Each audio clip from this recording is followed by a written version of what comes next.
আসসালামু আলাইকুম ভিউয়ার্স, কেমন আছো তোমরা? আশা করি আল্লাহর রহমতে ভালো আছো। আমিও ভালো আছি। আজকে দুপুরে রান্না নিয়ে চলে আসলাম।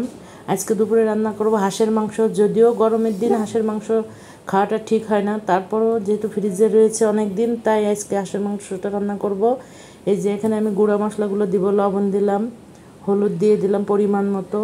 হলুদ দিয়েছি 4 চামচের 2 চামচ দিয়েছি। তারপরে দিয়ে দেবো তোমার ধনে আর জিরের গুঁড়া দিয়ে দেবো, সেটাও আমি 2 চামচ দিয়েছি। যেহেতু আমি নারকেলের দুধ দিয়ে রান্না করব, এই জন্য মশলা হালকা দিব, সবই হালকা হালকা মশলা দেবো। যাক, এবার দিয়ে দেবো শুকনো মরিচের গুঁড়া একটু বেশি দেবো, যেহেতু নারকেলের দুধ দিলে এই মাংসটা একটু মিষ্টি মিষ্টি ভাব লাগে, এই জন্য একটু ঝালটা বেশি দিব।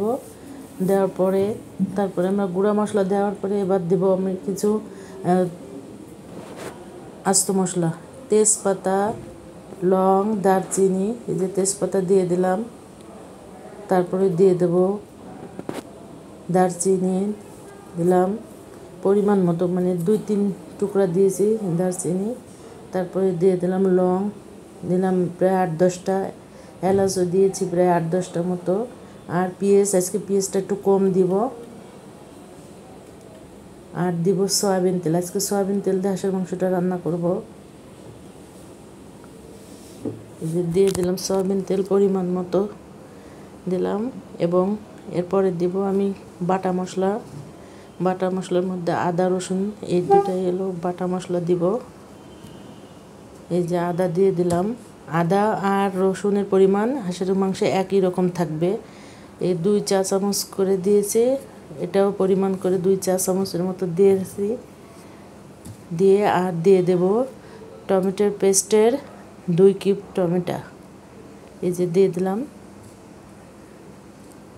দেওয়ার পরে এখন আমি যে নারকেলের নাড়াচাড়া করে একটু নারকেলের দুধ দিলাম। আমি খুন্তি দিয়ে নাড়াচাড়া করে নিয়েছি, কারণ আমার হাতটা জ্বালা পোড়া করে শুকনো মরিচ ধরলে। আর নারকেলের দুধটা বেশি দিয়েছি, চড়াই দিয়ে দিছি।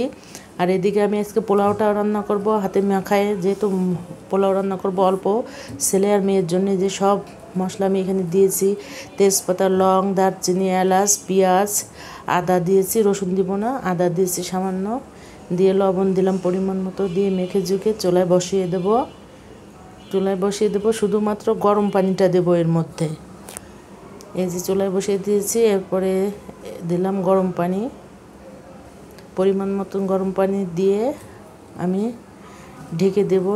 এই যে দেখো বলক এসে গেছে। এখন আমি এর মধ্যে সামান্য পরিমাণ চিনি দিয়ে দিলাম। ভাতটা জড়াবে না, ভাতটা ছাড়াই হবে, সমস্যা হবে না। কিন্তু এটা অল্প চাল, যে এজন্য আমি হাতে মাখায় রান্না করেছি। আর এদিকে এই যে বলক উঠে গেছে, আর এদিকে এই যে মাংসটা আমি আস্তে আস্তে রান্না করতেছি, তাপটা কমিয়ে দিয়েছি, যেহেতু নারকেলের দুধ উতরে পড়ে যেতে পারে, সেই জন্য আমি অল্প দিয়েছি। একটু কমলে আমি আবার তাপটা বাড়িয়ে দেব।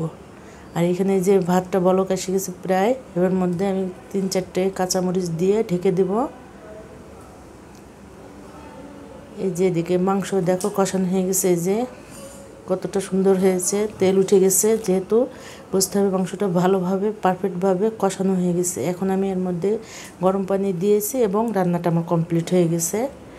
এই হলো আমার ফাইনাল লুক, দেখো কেমন হয়েছে হাঁসের মাংসটা। আজকে এই পর্যন্ত, আল্লাহ হাফেজ।